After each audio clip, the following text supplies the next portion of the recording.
Desiree here, and I'm going to show you how to set up a group from the very beginning. When you're actually on your newsfeed in your desktop, you're going to go over to the left-hand column where it says Groups, and at the very top, it's going to give you the option of Create a Group.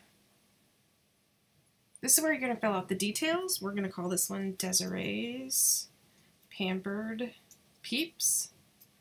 And then you can always add someone, just because for the simple reason that you're going to need to add someone to get the group started. So I like to add my husband just to make sure he's there. Let's talk about the reason why we want it to be a closed group versus a public group versus a secret group. I'm going to ask you to choose closed group. This means people can see who's in it, but they can't see the post unless they actually are a member of the group. A public group means that they can see anything that you post almost as if it's like your timeline. So we're going to use it as a closed group. I'm going to actually pin it to my shortcuts, and I'll show you exactly where that shortcuts is in just a second. We're just going to leave this at the top alone because I'll show you how to customize it in just a second. So then we're going to click Create, and here's an opportunity that you have to actually create like a little icon for representation of your group. You know, it's up to you what you pick here. I'm just going to pick a simple one. Now, here's where you've actually created your group, and you're going to do a couple things to customize your group. The first thing that you're going to do is to actually upload a photo. The Facebook current size for photos, so that way it crosses over from mobile to everything, is going to be 1640 by 865. So I've created a really simple Valentine's cover right here, so I'm going to click Save. And notice at the shortcuts right here, you're actually going to see Desiree's Pampered Peeps right here. So that's that shortcut button that actually came forward. All right, so the next thing that we're going to do is we're actually going to change the description. This is where you're going to say, this is a special place for all of Desiree's friends to join together online and recipe, share, and do life together. Okay, we don't want it to just be about our Pampered Chef business. You don't want it to just be a sales pitch. You actually just want to say to share recipes and online and recipes to join together online and recipe share. So recipe share and do life together, and then click Save. Now you can actually add tags, so you can do cooking. And this is a tag that you would want to select, not any of the other major selected ones.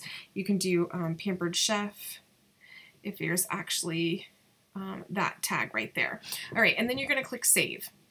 Okay, if you want to add a location, you can add a location to your local area, but since it's going to be an online or virtual group, you can just leave it alone for that. Okay, so a couple things here about recommended groups and linked pages. So if you have a Pampered Chef page, you can actually link that here, or if you have multiple groups, you can link them here. If you don't have them, it's perfectly okay to leave that alone. And you're going to actually want to just, start your group with a couple posts that you can actually just give a basis of having something in your group. But that's exactly how you set up a group. It's super simple. I'm going to show you one more thing so you can actually customize the group. We're going to go into Edit Settings. Now this is where you're actually going to be able to pick a group type.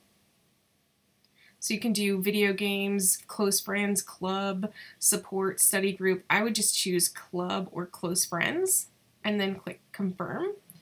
Now you can also choose to link or customize the address. So if you want to call it something, once you actually have, again, like it's saying if you have 5,000 members, you cannot change that address. So think very wisely on what you're going to call that, because that's going to actually customize and give it a vanity link for you to be able to use.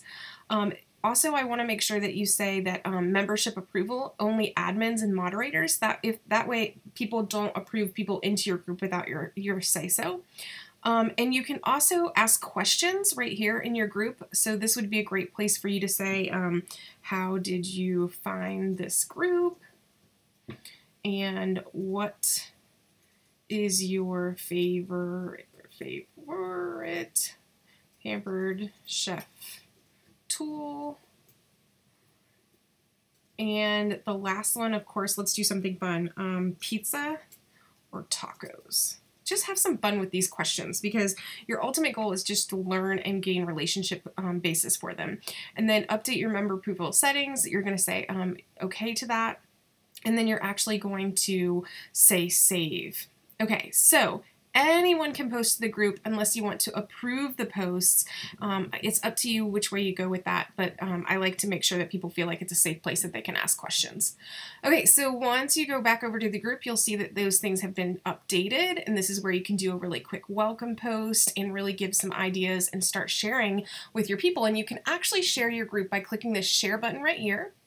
And then it will share it on your timeline, and you can say something like, I've decided to create a recipe group so we can all share ideas and we can do life together, and then people can opt into that group just like that. So that's how you create a group.